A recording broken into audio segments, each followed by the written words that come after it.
me if I could maybe do a short video on how to handle anxiety in this space that we're in with the coronavirus and just being sheltered in place. If you don't know me, I'm in school for mental health counseling. I've been seeing clients for almost a year, so I have some experience, but and I graduate in May, so I have some experience in kind of helping clients get through anxiety, and I've, especially over the past few weeks, have been teaching clients some coping and grounding techniques, and then I've been using my own techniques for my own anxiety. So I just want to share what's been helpful for me and what's been helpful for my clients. And I'm first going to talk about our own anxiety, and then if I'm pretty sure some of you guys have kids, and I can also share how to kind of hold space for your children's anxiety and kind of how to help them get through that as well. So one of the main things that might seem counterintuitive with anxiety and with big emotions is we naturally kind of want to push those bigger emotions away, maybe stuff it down. We want to push the anxiety away by just distracting ourselves from it or just ignoring it. And that I'm kind of think of the example of it's kind of like if you have a cavity and you just ignore it. You can start to feel pain, more pain.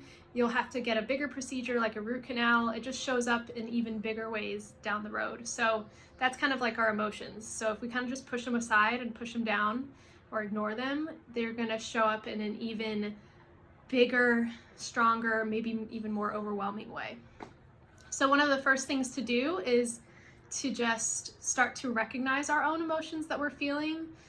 For example, let's say something happens with a job and you start to feel this maybe tightness in your chest, and you're at home. Let's say you're at home and you're alone and you have the space to deal with those emotions. I would suggest taking a moment, acknowledging what you're feeling, and this is called mindfulness. So you'd close your eyes and do some square breathing. So breathing in for 4 seconds and then breathing out for 4 seconds, and then just start to notice what you're feeling. So for example, I would say to myself, you could say it in your head, you could say it out loud.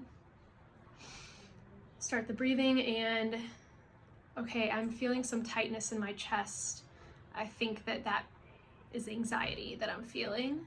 I think I'm feeling some of this anxiety because my job, something happened in my job. And so it's just an acknowledgement of what that feeling is without judgment. So notice how I'm not saying, oh, I'm feeling so anxious, I need to push it away, or I hate that I'm feeling anxious, why am I so anxious, I need to get rid of it. That's all judgment, and that can just ramp up the anxiety. So a really important thing is to just acknowledge the emotion, to name it, label it, do breathing while you're noticing what you're feeling, and just put a name to it and keep breathing, and then focus on your breath. So maybe name the anxiety, name the tightness in your chest, and then say to yourself, okay, my only responsibility in this moment is to breathe. So I'm just going to keep breathing. So continue breathing in for 4 seconds, out for 4 seconds. And then what really helps too is focusing on your breath when it comes into your body. So maybe you breathe in through your nose. Maybe imagine what the breath looks like when it comes in through your nose. Maybe it's a color, maybe there's a warm sensation to it. And then when you breathe out, notice if the breath in your mind, just visualize what the breath looks like coming out. So maybe you breathe out your nose or out through your mouth, and notice if there's a specific color that you associate with the breath going out. Maybe you imagine negative thoughts coming out through your breath. Maybe the breath coming out is a brighter color. So just really visualize your breath coming in and out, and keep doing that. And then maybe come back to the anxiety you feel or the heavy feeling. Maybe it's even a depressing feeling that you've started this mindfulness with, but come back to that feeling and just try to notice if it changes at all. So it's important to kind of keep checking in with that feeling. And I would encourage you to do this breathing until the feeling doesn't feel overwhelming anymore. Until you're like, okay, this anxiety or the tightness in my chest is maybe a 2 on a scale of 1 to 10 rather than a 7 that it was before. And if you're still at like a 6 or 7, keep breathing. And then maybe even another thing I would ask my clients to do is, with their eyes closed, just draw attention or awareness to their hands. You can rub your hands together. You can rub your hands on a surface and just describe what it feels like with your eyes closed. You can bring attention to your feet. And this could be really grounding. This can be really helpful for just reminding yourself that you are in this moment. You're safe currently. Hopefully, if you're not safe, I would call 911 or but you're safe in this moment. And sometimes bringing our awareness to our hands or feet can help us remember that. Because sometimes our anxious feelings or our depressed feelings can bring us to maybe a trauma that we've experienced in the past, and our minds can float back to that, and we don't want that to happen. We want to remember that we're in this moment.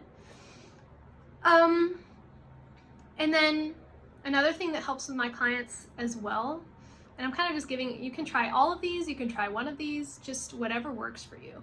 Another thing that I will tell clients is there's a technique called light stream. And again, you start with the 4 seconds in and 4 seconds out of breathing. That's called square breathing. So you start with the breathing, you close your eyes. Let's say again, you're feeling anxiety. And so you notice again where you're feeling the anxiety. Most people feel it in their chest.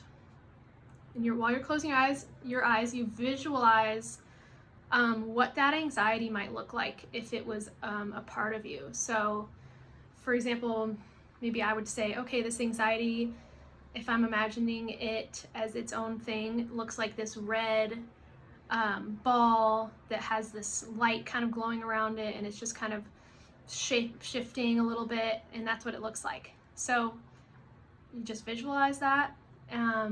And then I encourage clients to imagine a stream of light coming down from the ceiling or from the sky. And you can put that light as a color, like say I associate yellow with healing.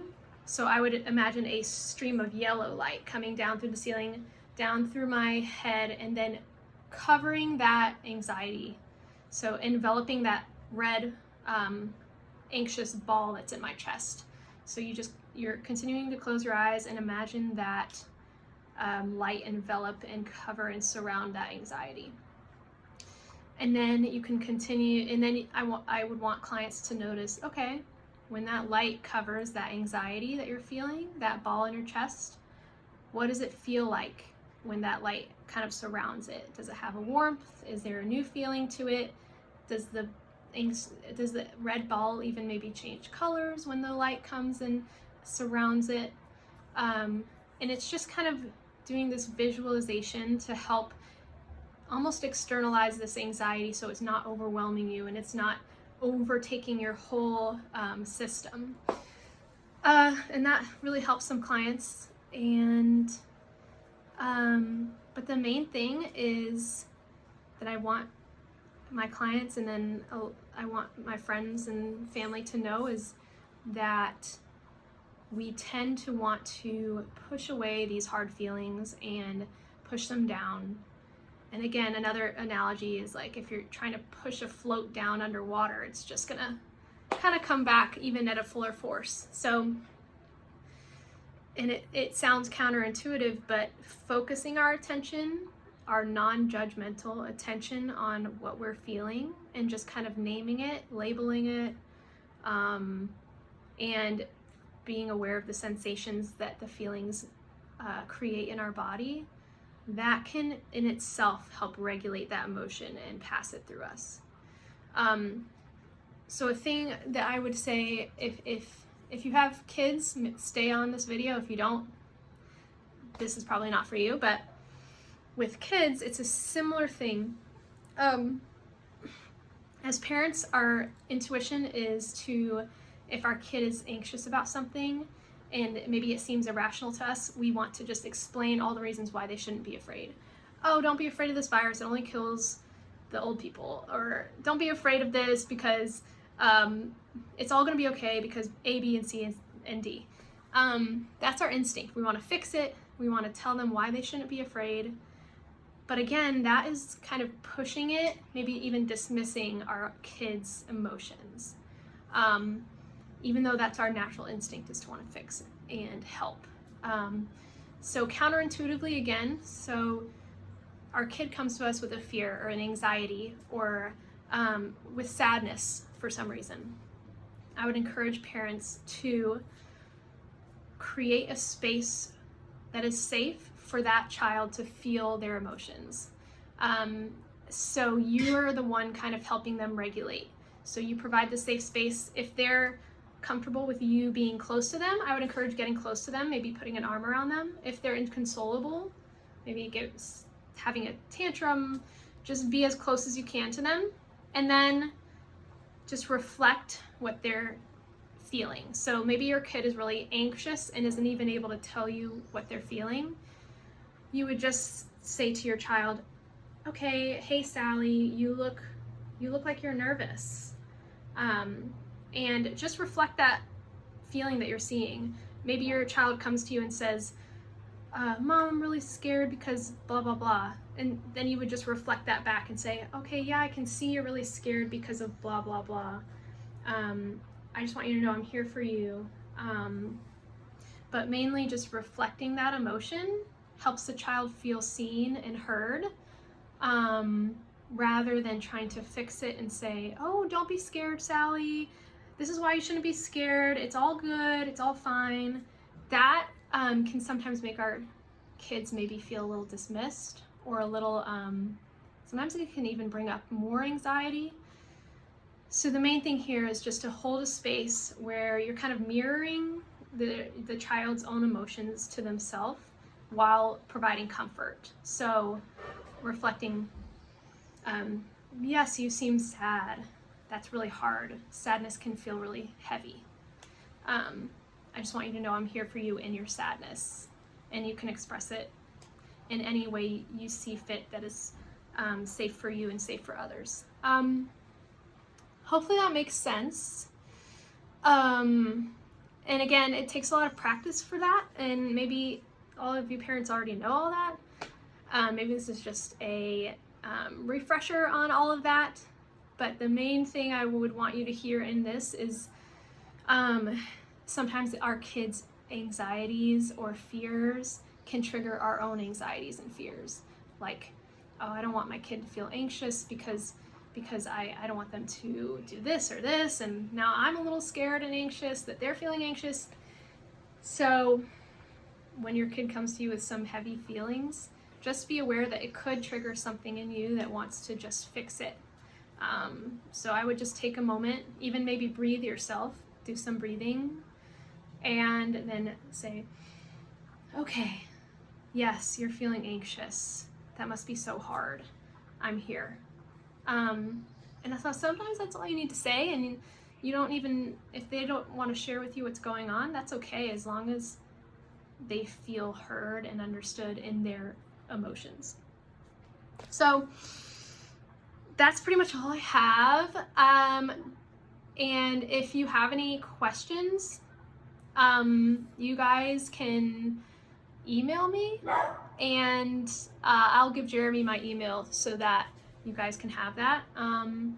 But yeah, and I would encourage you to, I'm doing all these things for my own emotions, and it's been helpful, but it's something that I definitely have to practice even in my own life. So I'm not just saying this advice and saying, okay, I'm here and I'm just giving you guys this. It's like, I need this with all my heart in this time too. So I would just encourage you to try it out. If it works for you, great. If it doesn't, email me. I'll give you some more techniques to try. And yeah, thanks for listening if you did.